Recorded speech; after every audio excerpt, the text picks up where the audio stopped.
Hello all, my name is Ryan Olson and I live and breathe all things hunting and fishing. Like most, at a young age, I only knew a few people that hunted and I didn't have much access of my own. Staying true to what I love for now 48 years, I have more access than I have time to use. All my friends are these epic hunters, guides, and outfitters. So instead of me spending all my time looking for these incredible animal specimens, they tend to find me. Which brings me to my point of today's film. This incredible Tule elk was picked up by a good friend, and he asked me, would you do a little restoration on it, a little crown mount, some color, and just pay it some respect? And I said, I absolutely will. Can I share it, please? This bull is way too cool. And as you can guess, he said yes. So my first step was to just take the power washer and get off all the hide, junk, everything that was on it. Just spray it off. Then I went to the fan setting and I sprayed off the antler in its entirety. All the mud and junk and stuff that was caked on there, all gone. Then I took a Sawzall and I cut him down right through his eyes and then from the back of his head, so I have just sort of the crown of his skull attached, and I give it all a wash just one more time and then I set it out to dry. Good morning, y'all. The client has asked that we put some color on this antler. It's my least favorite thing to do, mostly because I'm just not good at it. I don't have that painter artisty skill, you know? I think the best guys at it are those little replica guys. I'm fighting a cold, but I'm wanting to get this done. I'm going to give you a look at a few antlers that just are laying around here and how many different variations. There's really not a right and a wrong. What I like about it is all the depth of color, everything that's in there, so you get like real burn looks, like if they were in a burn and we're rubbing. And then like the Pacific Northwest has these beautiful deep mahogany type reds. The West, right, just has the just regular old dusty sage colored antler. So I think I'm going to scrub in some charcoal. The antler's in really good shape. It's not chalk, it's just really, really bleached. So I think I'm going to scrub in some darks. I'm going to go over it with a Minwax Provincial. Then I think I'm going to sand it and see if I can get the light color to come on through the ridges and the veins. I'll do some close-up looks as I go, but I'm pretty much just going to let the camera run and just start scrubbing. What you're looking at here is 2 pieces of match light charcoal right out of the bag that I keep in the freezer to absorb odor. I'm just taking and literally with a gloved hand, as you can see, and I'm just scraping over the antler. Wherever it takes is where it's going to stay. I love the idea of using something natural like charcoal to put color back on an antler. So I really, really, really think that the depth and texture that you get out of charcoal is a pro first move. Okay, moment of truth. Am I gonna make it worse or gonna make it better? I'm intentionally not picking up all this loose charcoal on the table. If the rag hits it, I get dust and I wipe it into the antler, I want that. If you look close enough at an antler, they're not smooth. It's made up of dust and junk and mud and sap and all that stuff. So I want that. I can always sand it off if I thought it was too much, but the hardest part for me when coloring antlers, it's round. So I always get it all done and I look and there's like one side I just forgot or missed or whatever. But so let's just see. Come on, white bone guy, shut up and get this thing.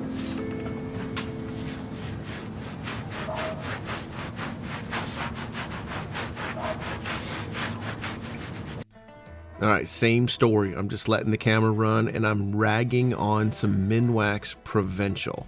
I can't remember the number exactly, but Provincial. There's only one. I like the rag because I'm actually applying and drying all in one motion, and I don't get a whole bunch of wet, long drips like I would with a brush. I also like to come short of the tip by about an inch, inch and a half, just to make it look like a natural antler. Just a fun fact too, this is more of a scrub into the antler versus wipe on, especially when you get around the burr.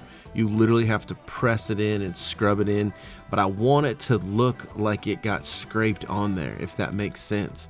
If you get a little bit of that carbon on the table and a little bit of that stain and you scrub it together, it looks way more natural than if you just wiped it on nice and smooth.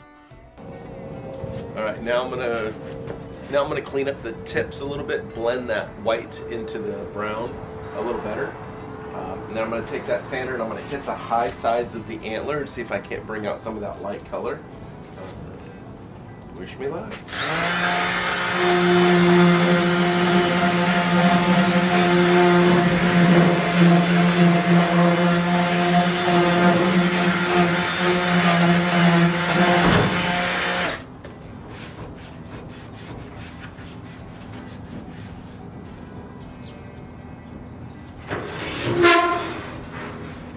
I think we're going to need to do that by hand.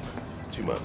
Using the palm sander was just a little bit too aggressive for my liking, so I'm just using regular old, probably 20-year-old sandpaper here that's an 80 grit, and I'm just sort of varying the pressure by hand. I kind of have a rough feel for what feels like I'm removing a little tiny bit. Now, because of the way an antler is built, there's high sides and low sides for all the veins that feed the velvet, and typically on that outer edge, it's lighter. So by sanding it, you're knocking off, obviously, the high side, and you're bringing in all those beautiful depths of color. I finally get it done, and I take the hose to it, and I'm instantly in love with what I saw.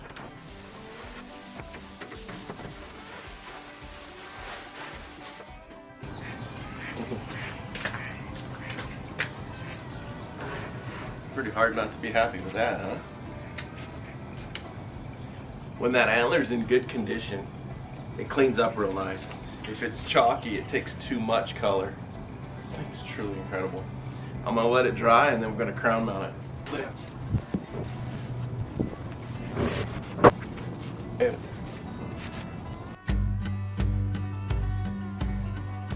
Now that we've got our antlers the way we like them, I'm gonna crown mount it. So I'm actually building myself a little template so I can screw the antlers to this board so I have something to screw my panel into later, if that makes sense. Just bear with me. So I take a jigsaw, cut it out, and then I screw the antlers to this backboard. I like to set the antlers on the table as if the table was the wall, if that makes sense, so that everything sits nice and level, and when you're looking up at it on the wall, it looks upright and beautiful. Okay, everywhere you've done your sanding, you're gonna have sort of a high side of white. You can see here. You can see it's not quite as good here. So anything that you're gonna have to sand, you gotta do before you put this mud on. This is the next little detail. You can see how my board doesn't touch right there. And it's a nice solid surface right there. It's because I screwed it and leveled it the way I wanted it. Now, something to know is that this entire void is gonna get full of concrete. But you gotta make sure you get that thing level and then finalize all your sanding. You can see where I came through here and got it there, but I didn't sand here and didn't sand here. I don't wanna be doing that after the fact because it's gonna wobble and crack my frame. So I'm gonna do a little touch up, screw it to the board, and then we're gonna crown mount it.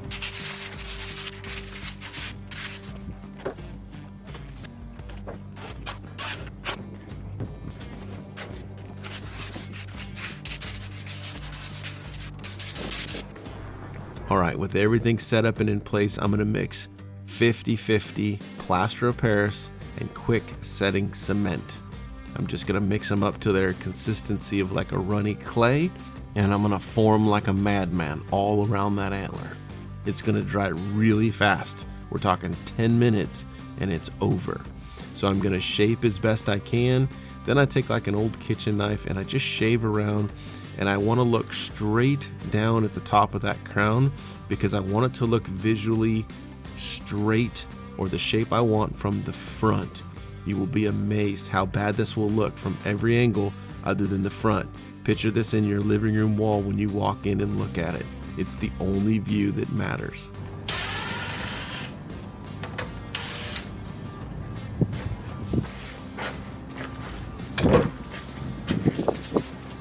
I filmed this because it's a perfect example of how all these different angles and how wrong this looks. I actually, when it was all said and done, there was a few details I wish I would have done right here, right now. But from the front, it looks beautiful. From the side, it looks like I have this thing so offset and terrible. It's awful, but just trust me, it turns out all right.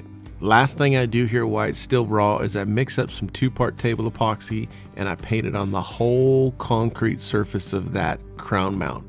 You don't have to do this, but I've really got in the habit and I like it. I think it just gives it a great sheen and it locks it in good and tight. The next day I was looking at it and I liked the look so much of when it was wet with the hose. I said, I'm just gonna mop and glue this thing and make it look like that permanently. I've got it mop and glued, colored, formed, epoxied, sanded. Beans, quit. He so wants to come say hello. Okay, so next step is I'm going to stretch the leather over this form. I'll show you a couple different angles, but this form, from this angle right here, is good. From any other angle, it just looks wonky because of the way this thing is shaped. I think I'm going to stretch it anyway and just see, and if it's not the way I like it, I gotta just take a hammer to that, smack it off, start over. This isn't the focal piece, but I want it to be right, and you can see this will sit level when it's up like this and everything will be off the wall. So y'all, this part here just takes time and a little bit of finesse. It's not hard. I'm using deer skin leather here that's just tanned in this like saddle tan color. I buy it online from the leather guy. I use spray adhesive from 3M. I lay it over the top and I take the same old silverware knife I've used forever and I just cut all those edges. I'm just stretching it over that form. Super easy, super methodical. Just make sure that you're not picking up glue and touching the outside of the leather. It should all be on the back. Just stretch, pull, stretch, pull. I love this cordless 18-volt hot glue gun I found on Amazon. Wherever you have a spot that's tight and you want it to stay, pull it real tight, put a shot of hot glue, hold it in place, you're good to go. Remember, everything's stretched around the back and then the board will hold it in place. You just got to get it nice and tight.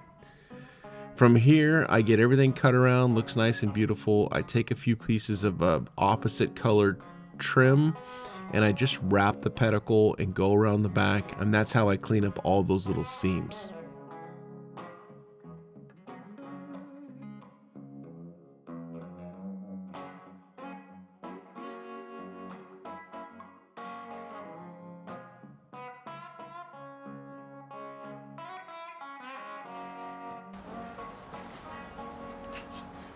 I can't see nothing. So essentially, that's that bowl, crown it down. So now we got to put it on a panel. That's the key. That's where you can get really, really creative. Hey y'all, I wanted to show you some really cool panels that a buddy of mine builds. Benjamin Green out of Greer, South Carolina. He makes these panels and he sent me some. Check these things out, like for a whitetail. This is the state of California. How cool is that? And I think that might be South Carolina. I should probably know. But I wanted to say thank you for that. We're going to feature these in a few films. They're just really cool. Benjamin's got a YouTube channel called The Arrowed Artisan. He shares a lot of similar content, just great stuff. He's got a carpenter background. Anyway, it's always good to have people in this space sharing what they've learned and what they know. And so thank you very much for the panels. If you guys want to run over there, if you want panels, you can reach out to him via YouTube. Good people doing good things. Now on this elk, I need a panel that's at least an inch deep. So I have an old piece of barn wood with a raw wood end. I'm just going to cut it, round off the top, do a little cleanup on the grinder, and then I'm going to hit it with a wire wheel and torch it. And that's going to be my panel for this piece. I'm setting a noose hanger in the back. I buy these from Van Dyke's Taxidermy. They're just the most solid, secure hanger that I've ever used. Then, because this board is a bit flexy, just from all the cracks and all the weather, I'm gonna stick a little super glue in there, just a leftover tube, and just have it hold together. And then I'm gonna have a bracket that spans the 2 screws that go into the panel, and then it grabs the panel from another place. So that way I have 4 screws holding that whole panel together against the back plate of the crown mount. Last little detail here, it's not super important, but I like to take a piece of leather and cover all that glue and sharp wood and edges and brackets in the back. I just hot glue it down. It makes it nice and clean, keeps it from scratching the wall, and this one I had to make a little weird cut so they could see through the wall because of that cracked barnwood. That's it, all finished up. My neighbor's grinding, so I'm trying to get this in quick because yesterday was just grinding. It's got a few imperfections, but those imperfections, we just refer to those as handcrafted. This thing's beautiful, absolutely a magnificent bowl. Thank you so much for allowing me to share it. Please don't hesitate to try something new. It's rewarding when it comes out beautiful, and if you mess up, there's really no harm, no foul. This was laying out in the middle of nowhere, nobody giving it any love. So thank you so much for watching, and be kind to one another.